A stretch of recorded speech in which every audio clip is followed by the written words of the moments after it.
नुसल्ली व नुसल्लिमु अला रसूलिहिल करीम अम्मा बाद फ़अऊज़ु बिल्लाहि मिनश शैतानिर रजीम बिस्मिल्लाहिर रहमानिर रहीम। नाज़रीन इकराम, मेरे अज़ीज़ भाइयों, दोस्तों और बुज़ुर्गों, आज हमारी गुफ्तगू का मौजू है कि मुत्तकी को अल्लाह ताला गैब से रिज़्क़ देता है। एक मुत्तकी पारसा नेक पाकबाज नौजवान के बारे में बयान किया जाता है कि वो हालत रोज़े में एक नहर के किनारे सफ़र कर रहा था। उसके पास खाने का कुछ भी सामान नहीं था और लोगों से वो सवाल करके अपनी गैरत के मनाफी समझता था और महज अल्लाह जल्ल शानहू के तवक्कुल पर जा रहा था। जब शाम को अफ्तारी का वक्त करीब आया तो उसने देखा कि नहर में एक सेब बहता हुआ आ रहा है। उसने इस ख्याल से उठा लिया कि मैं इससे अफ्तारी करूँगा। चुनाचे उससे रोज़ा अफ्तार कर लिया और पानी पी लिया। उसके बाद उसे ख्याल आया कि ये सेब तो मेरी मलकियत नहीं था, मैं तो इसका मालिक नहीं था। ये मैंने क्या किया, मैंने किसी और का सेब, पता नहीं कौन इसका मालिक था, और मैंने उससे रोज़ा अफ्तार कर लिया और खा लिया। अब जाकर इसके मालिक से माफ़ी मांगनी चाहिए, उससे माफ़ करवाना चाहिए, उसको ढूंढना चाहिए। तो वो नहर के किनारे पर जिस तरफ से सेब आया था उस तरफ को चलना शुरू हो गया। चलते चलते चलते चलते यहाँ तक कि एक ऐसी जगह पहुँचा जहाँ देखा कि वहाँ नहर के किनारे बाग है सेबों का, और नहर के किनारे पर कुछ दरख्त हैं जिनकी टहनियाँ नहर के अंदर गिरी हुई हैं और उनके साथ उसी तरह के सेब लगे हुए हैं जिस तरह का सेब उसने खाया था। अब उसके जहन में ये बात आ गई कि ये वही सेब था जो इस बाग से गया है, और ये उसी तरह का सेब जो मैंने खाया है वही सेब इन टहनियों के साथ भी लगे हुए हैं। चुनांचे उसके मालिक को तलाश करने के लिए बाग के अंदर चला गया तो बाग के अंदर एक झोंपड़ी देखी। वहाँ गया तो वहाँ आवाज़ लगाई तो अंदर झोंपड़ी से एक बूढ़ा आदमी बाहर निकला। तो उससे कहने लगा कि इस तरह मैंने आपके बाग का एक सेब खा लिया है, लिहाजा मुझे माफ़ किया जाए, और मैंने आपके बग़ैर पूछे ये सेब खा लिया। तो उस आदमी ने कहा कि भाई, मैं तो यहाँ पर मुलाजिम हूँ और मुलाजमत करता हूँ, मैं मालिक नहीं हूँ, मैं इस बाग का माली हूँ। आज तक मैंने इस बाग से एक सेब भी मालिक की इजाज़त के बग़ैर नहीं खाया। इसके मालिक तो दो फलां भाई हैं और दो आदमी हैं जो इस बाग के मालिक हैं और फलां फलां इलाके में रहते हैं। अब ये नौजवान वहाँ से उसके बताए हुए पते पर चलना शुरू हुआ, यहाँ तक कि उस इलाके में पहुँचा और उस मालिक का पता करके उसके पास पहुँचा।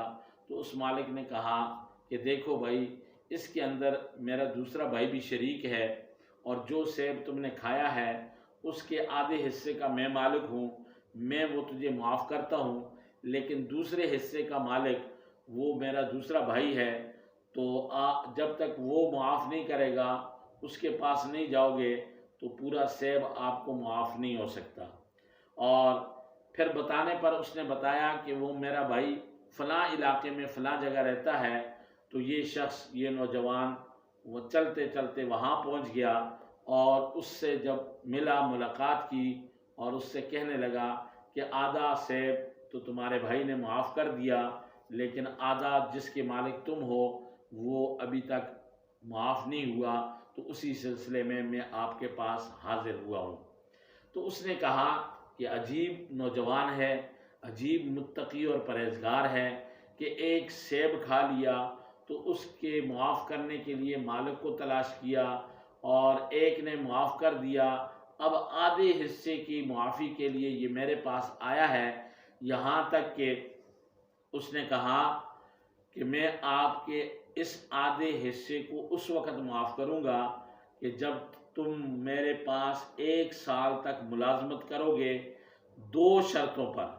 ایک شرط یہ ہے کہ تم ملازمت کرو گے اور میری بکریاں چراؤ گے، اور 1 سال تک جب سال پورا ہو جائے گا تو پھر دوسری شرط میں اس وقت بتاؤں گا۔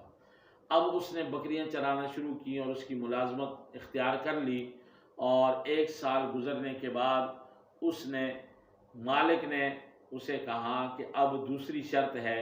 دوسری شرط یہ ہے کہ اب تجھے ایک ایسی گونگی، بہری، لنگڑی لڑکی سے شادی کرنی پڑے گی۔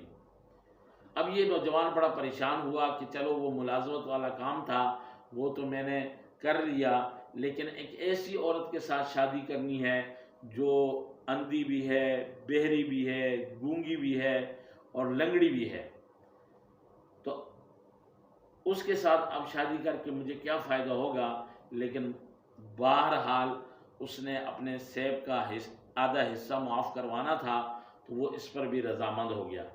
جب اس نے وہ ایک لڑکی بیاہ کر دی اور جب رات کو وہ اس لڑکی کے پاس آیا تو دیکھا کہ وہ انتہائی خوبصورت ہے، اور آنکھوں سے دیکھتی بھی ہے، کانوں سے سنتی بھی ہے، اور زبان سے بولتی بھی ہے، اور پاؤں سے چل بھی سکتی ہے، تو یہ آدمی اس کے پاس نہ گیا، اور اس نے کہا کہ جو مالک نے کہا تھا یہ تو اس طرح کی نہیں ہے، اب میں جا کر اس مالک کو بتاؤں گا، اور اس کے بعد پھر جو بات ہوگی شاید کہ اس سے غلطی ہوگی۔ تو وہ آ کر مالک سے کہنے لگا کہ جو آپ نے شرط بتائی تھی، آپ کی شرط کے مطابق تو وہ ایسی لڑکی نہیں ہے۔ تو مالک نے کہا کہ نہیں، یہ ایسی ہی لڑکی ہے، اس لیے کہ اس نے کبھی غیر محرم مرد کو دیکھا نہیں، اس لیے یہ اندھی ہے، کبھی غیر محرم مرد سے بات نہیں کی، اس لیے یہ گونگی ہے، اور کبھی غیر محرم مرد کی بات اس نے سنی نہیں ہے، یہ اس لیے بہری ہے، اور اسی طرح اس نے کبھی گھر سے باہر قدم نہیں رکھا، اور یہ اس لیے لنگڑی بھی ہے۔ تو اس لیے یہی لڑکی تمہارے لیے مناسب تھی کہ میں نے کہا تھا کہ یہ بہری، گونگی، لنگڑی اور ایسی لڑکی جو بہری بھی ہے، گونگی بھی ہے، لنگڑی بھی ہے اور چل بھی نہیں سکتی ہے، تو اس طرح کی لڑکی آپ کے لیے، تو یہ اس کے اندر یہ ساری صفات موجود ہیں۔